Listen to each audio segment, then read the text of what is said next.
ពេលខ្លះខ្ញុំឆ្ងល់ខ្លួនឯងដែរតាហេតុតែចង់បានលុយខ្លាំងហ៎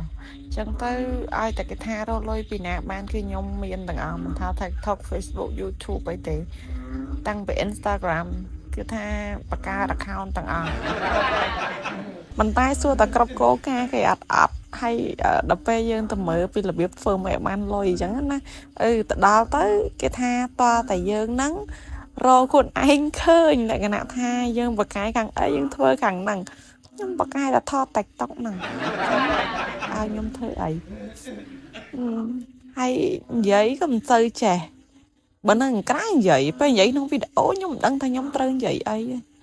អាពេលអញ្ចឹងទៅបើវីដេអូខ្ញុំនេះតាពីមួយអញ្ចេះមួយអញ្ចោះឃើញអីថតហ្នឹងថ្ងៃហ្នឹងឧស្សាហ៍តែងខ្លួនទៅក៏ថតតែងខ្លួនទៅ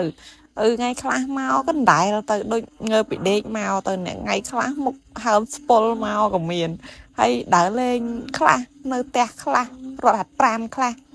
ថតកាបូបខ្លះហើយខ្ញុំមិនដឹងថាពេលខ្លះខ្ញុំរកខ្លួនឯងអត់ឃើញខ្ញុំមិនដឹងថាជាតិនឹងបានលុយពីប្រព័ន្ធ social media ចាយអត់ទេបើខ្ញុំខ្លួនឯងរកខ្លួនឯងអត់ឃើញហ្នឹង